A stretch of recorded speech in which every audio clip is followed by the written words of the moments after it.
পরিপাটি বাড়ি সবারই খুব পছন্দের, আমারও সেটার ব্যতিক্রম নয়। যাটুকুই আছে, যতটুকুই আছে তা দিয়েই বাড়িঘরটাকে পরিপাটি রাখার চেষ্টা করি। আসসালামু আলাইকুম, আমার রঙিন স্বপ্নগুলোতে আপনাদের স্বাগত জানাই। আজকে আপনাদের সাথে শেয়ার করছি আমার বেডরুম গোছানোর একটা আইডিয়া, প্লাস হলো আমি আমার বেডরুমটা কিভাবে গুছিয়ে রাখি সেইটার একটা ব্লগ। তো সকালবেলায় ঘুম থেকে উঠে আমার অনেকগুলো কাজ থাকে জানেন। সকাল 5:30টায় ঘুম থেকে উঠে শুরু হয় রান্নাবান্না, তারপরে ঘর বাড়িটা গোছাতে হয়। এই যে দেখেন, আপনাদের সাথে শেয়ার করছি আমার ঘরের এই সকালবেলার অবস্থা। গতকাল রাত্রে বৃষ্টি হয়েছিল, তাই জামা কাপড়গুলো এদিক সেদিক ঝুলছে। বেশিরভাগ সময় ব্যালকানিতে দেয়া থাকে, কিন্তু আজকে কাপড় চোপড় সব ঘরের ভিতরেই আছে। এগুলো গোছাতে হবে, তারপরে আবার বেড কভার চেঞ্জ করব। সব কিছু মিলেমিশে এই ঘরের পুরো লুকটা আজকে আমি চেঞ্জ করব। আমার ঘরে কিন্তু বেশি আসবাবপত্রও নাই। একটা আলনা, একটা ওয়ার্ড্রপ, একটা খাট আর একটা রেক আছে শুধুমাত্র। তো এইটুকু জিনিস দিয়ে আমার বেডরুমটা, তো এই বেডরুমটাকে আমি একটু পরিপাটি কিভাবে করি সে ভিডিও আপনাদের সাথে শেয়ার করছি। খুবই সিম্পলভাবে আমার জীবনযাপন আমি করি। তো এই সিম্পল লাইফস্টাইলে আপনাদের সাথে আমি শেয়ার করছি। সকালটা শুরু হয় 5:30 বাজে। তো বাচ্চাদের রেডি করে বাইরে পাঠিয়ে দেওয়া বা নিয়ে যাওয়া, তারপরে হাজব্যান্ড অফিসে চলে যাওয়ার পরে যে সময়টা হাতে পাই সেই সময়টাই আমার। আর সেই সময়টা আমার এই যে ঘর বাড়ি গুছাতে, আবার দুপুরের খাবার অ্যারেঞ্জ করতে, তারপরে আবার নিজেরকে একটু সময় দিতেই চলে যায়। তারপরেও মাঝে মাঝে শুনতে হয় সারাটা দিন করোটা কি। এই কথাটা জানি না কারো কাছে নতুন হতে পারে, আবার কারো কাছে এগুলো কমন কথা। কারণ আমি প্রায় শুনে থাকি যারা গৃহিণী আছেন তাদের মুখে যে প্রত্যেকজনের হাজব্যান্ড নাকি এই সমস্ত কথা বলেন যে সারাদিন বাসায় থাকো, কি করো। আমারও এটার ব্যতিক্রম নয়, আমাকেও এই প্রশ্নগুলোর সম্মুখীন হতে হয়। কখনো উত্তর দেয়, আবার কখনো উত্তর না দিয়ে এড়িয়ে যায়। সব কিছু আসলে গায়ে মাখলে চলে না, এই নীতিতে এখন আমি বিশ্বাসী। আর আরেকটা বিষয়, নীরবতার চেয়ে বড় অস্ত্র নাকি আর নাই। আপনি যদি কাউকে ইগনোর করতে চান তাহলে চুপ হয়ে যান। আমি হলাম সে নীতিতে বিশ্বাসী।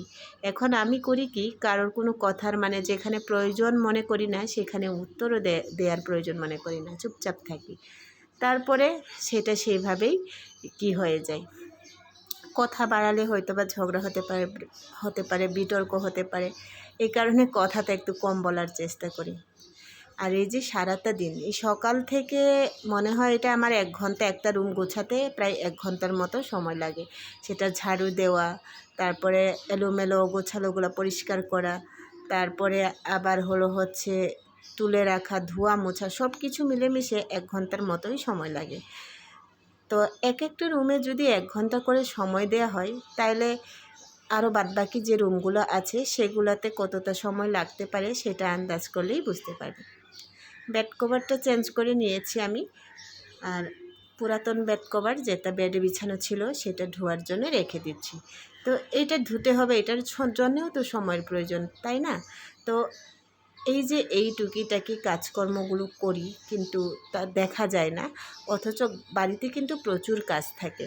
আরেকটা কথা বলি, আমার কিন্তু কোনো হেল্পিং হ্যান্ড নাই, আমি নিজেই বাড়ির সব কাজ করি। হেল্পিং হ্যান্ড রাখার মতো হয়তো বা বলতে পারেন এবিলিটি নাই, এটাও হতে পারে। আবার হয়তো বা এরকমও হতে পারে যে হেল্পিং হ্যান্ডের কাজকর্মটা পছন্দ হয় না, এরকমও। মানে কোনটা ধরবেন সেইটাই। তাছাড়া আরেকটা বিষয় বলি, আমি নিম্ন মধ্যবিত্ত পরিবারের একটা গৃহিণী। আমার অনেক কিছুই মানায় না, এই কারণে চাইলেও অনেক কিছুই করতে পারি না। নিজের যতটুকু পারি ততটুকুই করে সংসারটাকে গোছানোর চেষ্টা করি।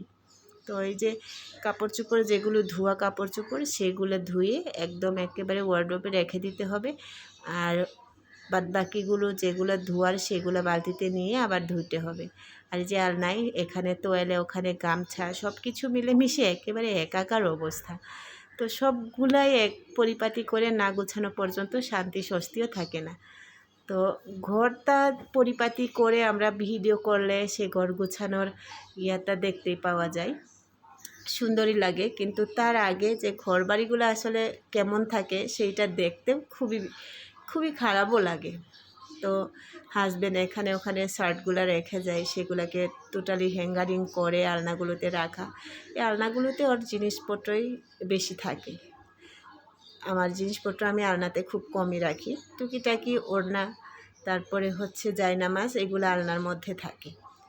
যে ওড়নাগুলো নিয়ে বাসার বাইরে বের হয় সে ওড়নাগুলো আলনার মধ্যেই রেখে দেয়। আর বাইরে আমার দুই দিকে এক ব্যালকানি, আরেকটা হলো হচ্ছে দক্ষিণ দিকের জানালা। খোলা থাকলে বাসায় ডে লাইটের প্রয়োজন, মানে লাইট জ্বালানোর দরকারই পড়ে না। এই ডে লাইট দিয়ে খুব সুন্দরভাবে চালানো যায়। আমার বাসাটা আমার খুব পছন্দের একটা জায়গা। তো খুবই ভালো লাগে এই বাসাটা। যখন একা থাকি তখন এই জানালা, দরজা, ব্যালকানি দরজা সব কিছু খুলে চুপচাপ বসে থাকলে বাইরের যে পরিবেশগুলো, ভিউগুলো আসে না, সেগুলো দেখলেই মনটা ভীষণ ভালো হয়ে যায়। তো হাজব্যান্ডের এই স্যান্ডো গেঞ্জিগুলো এখানেই থাকে। তো এটা ইয়ার কান একটা আছে, কি বলবো, এই আলনার একটা কান আছে, সে কানে টানানো থাকে, এটা এইভাবেই রেখে দেয়। আর হচ্ছে এই বালিশ টালিশ এইগুলো গুছিয়ে ঠিক মতো রেখে দিয়ে তারপরে বিছানাটা পরিপাটি হলে এখানে আমি একটু কী করব, বসবো। কাপড় চোপড়গুলো যার যে জায়গা মতো রেখে দিতে হয়, কোনোটা হলো হচ্ছে ওয়ার্ডরোবে, কোনোটা আলমারিতে। তো আলমারিতে অবশ্য এই ঘরে নাই, সেটা আর একটা রুমে সেট করা হয়েছে। বেডরুমে রেখেছি খুবই কম জিনিস, মানে যতটুকু না হলেই নয় ততটুকু। সাধারণভাবে বেডরুমটা খোলামেলা থাকলে বেডরুমটা কিন্তু ঠান্ডা লাগে, গিজি গিজি জিনিসপত্র থাকলে ভালো লাগে না। এই কারণে কম জিনিসই আমি বেডরুমে রাখি। এই শাড়িটা একটু আলমারিতে রেখে আসতে হবে, আলমারিটা অন্য আরেকটা রুমে। তো আলমারিতে এই শাড়িটা রেখে দিতে দিতে আজকে আলমারিটার পুরো অংশটাও আপনাদেরকে দেখাচ্ছি না, আলমারিটাও গুছাতে হবে। এটা আরেকটা রুমে থাকে, এখানে রেখে তারপরে হলো হচ্ছে এই যে আমার গোছানো বিছানাটা এখন আপনাদেরকে একটু দেখাচ্ছি। আমার বেডরুমটা এখন দেখতে বেশ ভালো লাগছে। আমার কাছে বিছানাটা টান টান থাকলে না একটা শান্তি লাগে। আর এই যে একটা র্যাকটা রেখেছি, ওখানে টুকিটাকি চার্জার সেইগুলো আছে। আর এই ভিউ সব কিছুই গুছিয়ে নিয়েছি সুন্দর করে, মানে যেভাবে একটু পরিপাটি লাগে সেভাবে। তো এরকম একটা শান্তির পরিবেশ বাসার মধ্যে থাকলে না, বাসায় থাকতেই ভালো লাগে, অন্য কোথাও যাওয়ার প্রয়োজনই মনে করি না। মানে এই রুমটাই যেন আমার সব কিছু। তো কেমন লেগেছে আমার এই বাসা গোছানোর আইডিয়া, সেইটা অবশ্যই জানাবেন। এটা হলো আমার ফুললি বেডরুম। আর ওই পাশে যে রুমগুলো আছে সেইটাও দেখাচ্ছি, কিন্তু আজকে আপনাদের সাথে এটা আমি শেয়ার করব না। ড্রয়িং রুম আর মেয়েদের আরেকটা রুম আছে, রান্নাঘর আছে, সেগুলো আপনাদের সাথে আমি পরবর্তীতে কোনো এক সময় শেয়ার করব। আর বাঙালিদের কোনো জায়গায় কিন্তু ফাঁকা যায় না। এই যে জায়গাটা ওয়ার্ড্রোপের উপরে কতগুলো জিনিস রেখেছি দেখেন, আমার প্রয়োজনীয় টুকিটাকি যেগুলো আমার দরকার পড়ে সেগুলো। এই যেমন একটা র্যাক, তারপরে হচ্ছে এখানে আমি কিছু কালার করি সেগুলার জিনিসপত্র, সুতা, এইগুলোই। আর হচ্ছে একটা মেডিসিনের বক্স আছে, আমাদের প্রয়োজনীয় যে মেডিসিনগুলো আমরা ব্যবহার করি সেইগুলাই। আর এই যে এখানে একটা গাছ রেখেছি, এটা আর্টিফিশিয়াল নয়, এটা একদম রিয়েল প্লান্ট। তো ফাঁকা বেডরুম আমার খুবই পছন্দের, তাই আমার বেডরুমটাকে আমি ফাঁকা রাখার চেষ্টা করি। আর এই যে এরকম টিপটপ একটা বেডরুম, এটা আমার জন্যে আমার কাছে খুবই পছন্দের জায়গা। আপনাদের কেমন লেগেছে আমার এইটুকু গোছানোর আইডিয়া জানাবেন। আজকে এই পর্যন্তই, সবাই ভালো থাকবেন, সুস্থ থাকবেন, কথা হবে নেক্সট কোনো ভিডিওতে। সেই পর্যন্ত আল্লাহ হাফেজ।